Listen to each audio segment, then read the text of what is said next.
नमस्कार। हम सब एक बेहतर जिंदगी चाहते हैं, है ना? थोड़ी बेहतर कॉफी, थोड़ा तेज फोन, थोड़ा ज्यादा आराम। ये छोटी छोटी चीजें हमें खुशी देती हैं। पर क्या कभी ऐसा होता है कि ये छोटी छोटी खुशियां मिलकर एक अनदेखा सा फाइनेंशियल बोझ बन जाती हैं? तो चलिए आज इसी छिपी हुई लागत को जरा समझते हैं। अच्छा, सबसे पहले एक बात बिल्कुल साफ कर लेते हैं। अपनी जिंदगी को बेहतर बनाना, अपने रहन सहन के स्तर को सुधारना, इसमें कुछ भी गलत नहीं है। ये सोचना बिल्कुल नॉर्मल है, बल्कि अच्छा है। हर कोई चाहता है कि आज का दिन बीते हुए कल से बेहतर हो। तो जब हम लाइफस्टाइल अपग्रेड कहते हैं तो हमारा मतलब इसी से होता है। मतलब जीवन स्तर को थोड़ा बेहतर बनाना। ये एक नया गैजेट खरीदना हो सकता है, किसी अच्छे रेस्टोरेंट में खाना हो सकता है, या कोई नई सब्सक्रिप्शन लेना हो सकता है। मतलब वो छोटी छोटी चीजें जो हमारी लाइफ में थोड़ा और आराम, थोड़ी और खुशी ले आती हैं।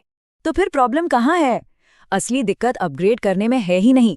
दिक्कत तब होती है जब ये अपग्रेड्स हमारी जानकारी के बिना बिना सोचे समझे हमारी जिंदगी का हिस्सा बन जाते हैं।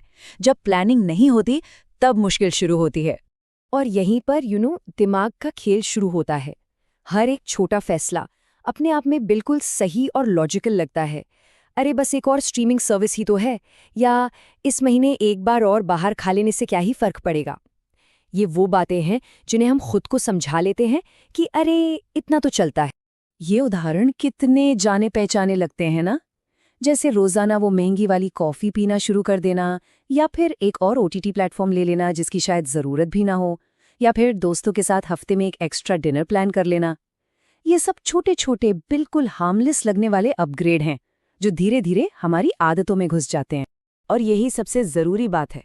एक एक करके देखें तो हर खर्चा बहुत छोटा लगता है, पता भी नहीं चलता।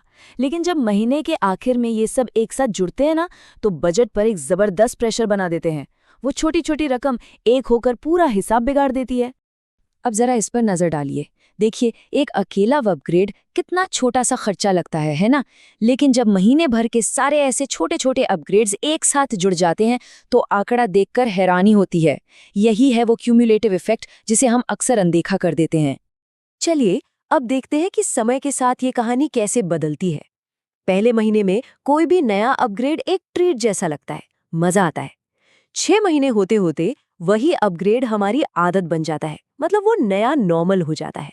और देखते ही देखते साल भर के अंदर वही आदतें एक बोझ बन जाती हैं, और जो खुशी थी वो तनाव में बदल जाती है। और सबसे बड़ी विडंबना यही है, पता है, ज्यादातर लोगों को इस बात का एहसास ही तब होता है जब वो पहले से ही स्ट्रेस और टेंशन में होते हैं। मतलब जब पानी सिर के ऊपर जाने लगता है तब ध्यान जाता है, और अक्सर तब तक थोड़ी देर हो चुकी होती है। तो हमें इन दो चीजों के बीच का फर्क समझना होगा।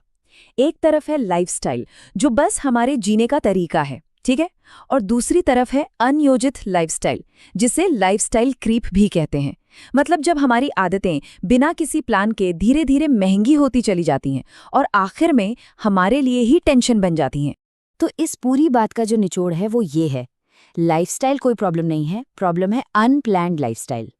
असली मुद्दा है कंट्रोल और अवेयरनेस की कमी। ताकत खुद को रोकने में नहीं, बल्कि सोच समझकर प्लान करने में है। तो चलिए फटाफट से जो मुख्य बातें हैं उन्हें एक बार दोहरा लेते हैं। पहली बात, अपनी लाइफ को बेहतर बनाना कोई बुरी चीज नहीं है। दूसरी, असली खतरा उन छोटे छोटे खर्चों में है जिन पर हम ध्यान ही नहीं देते। तीसरी बात, समय के साथ ये छोटे छोटे खर्चे मिलकर एक बड़ा फाइनेंशियल प्रेशर बना सकते हैं। और आखिर में, इसका हल खुद को रोकने में नहीं, बल्कि जागरूक होने और प्लानिंग करने में है। और आखिर में हम आपको बस एक सवाल के साथ छोड़ना चाहेंगे। एक पल रुककर सोचिए, वो कौन से छोटे छोटे खर्चे हैं जिन्हें हम हर रोज ये कहकर सही ठहरा देते हैं कि इतने से क्या होता है, जो शायद मिलकर एक अनदेखा प्रेशर बना रहे हों। इसका जवाब ढूंढना ही फाइनेंशियल अवेयरनेस की तरफ पहला कदम है।